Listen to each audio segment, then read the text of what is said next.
Welcome to Diana's Diaries, folks. I'm so glad you're here with me today. This is a place where we sit down, maybe with a cup of coffee, and share the stories that life hands us, some warm and cozy, some a little harder to tell. I've got one for you now that's been rattling around in my heart for a while. Life's a funny thing, isn't it? One day you're moving along, everything as familiar as the creak of your front porch, and then, wham, something shifts, quiet at first, but before long it's stirring up your whole world. That's how it started for me one evening, right here in my little Tennessee town.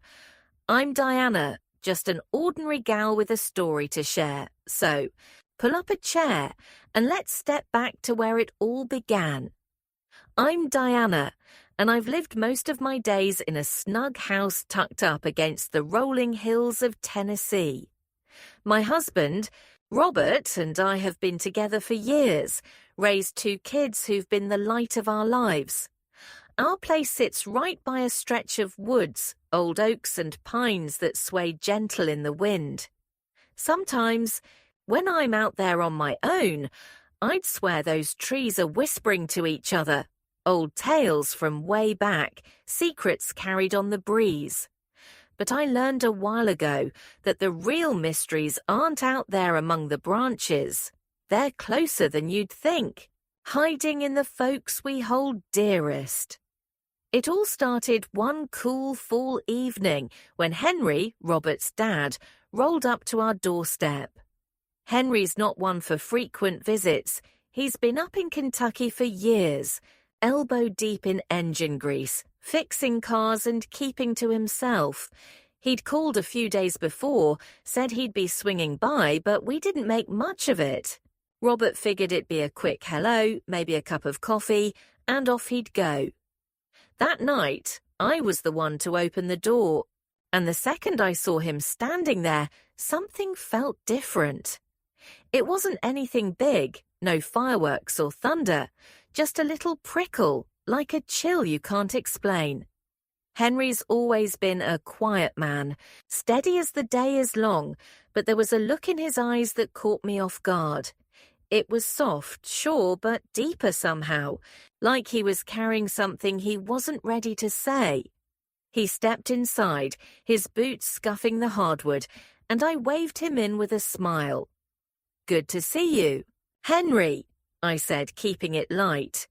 He nodded, tipped his old ball cap my way, and muttered a hello. Supper was already on the table, meatloaf and mashed potatoes, nothing fancy, and we settled in like always. Robert was chatting about the hardware store he runs in town.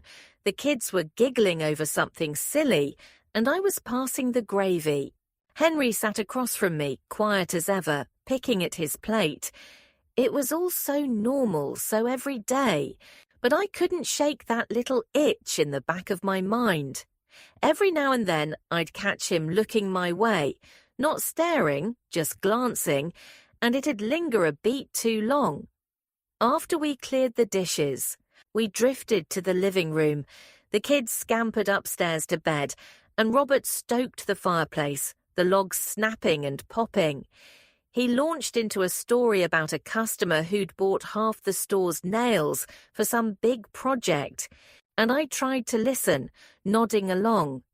But Henry was there, slumped in the armchair, and I could feel him, like a shadow you can't quite see.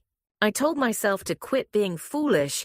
It was just Henry, same as always, but my eyes kept flicking his way, and every time he'd be looking back, his gaze steady and calm, but with something new simmering underneath.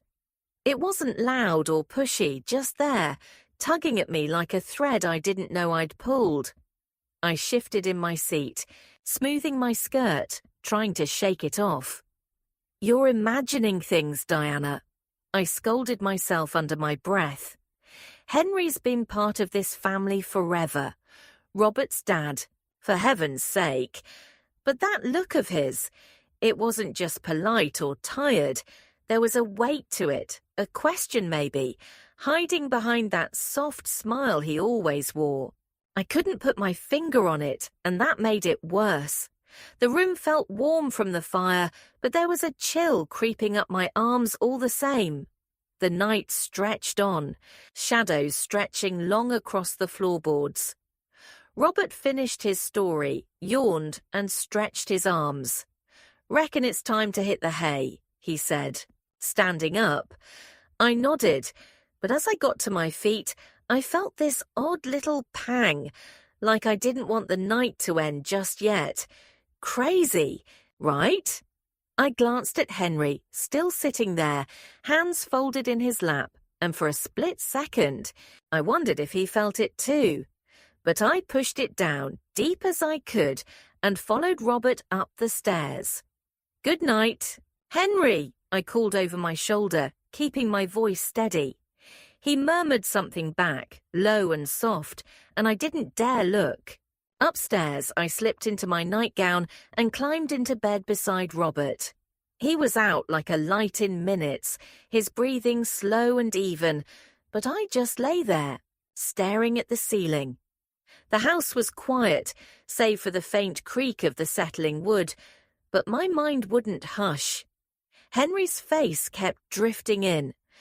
Those eyes, that calm way he had about him.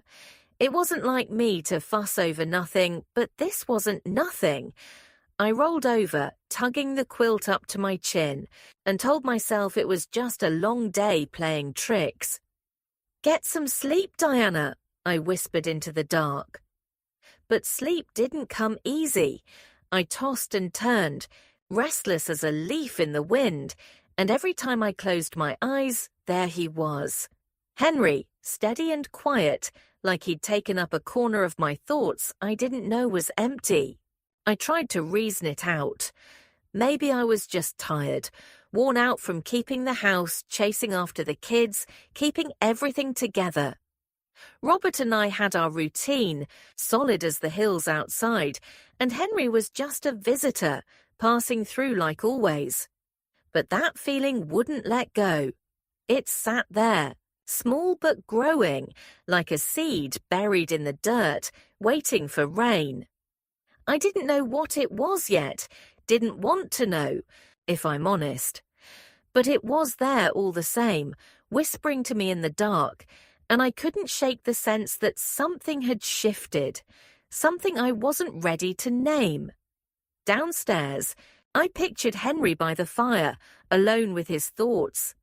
Did he feel it too, that strange pull? Or was it all in my head? Some silly notion I'd laugh at come morning? I didn't have answers, and that scared me a little. I'd always been the sensible one, kept my feet on the ground, my heart in check. But that night, lying there beside my sleeping husband, I felt the edges of something new, something I couldn't quite see. It was faint, like a breeze you feel before you hear it, but it was enough to keep me awake, wondering what in the world had gotten into me. That's where it started, friends. Just a quiet evening that didn't feel so quiet inside.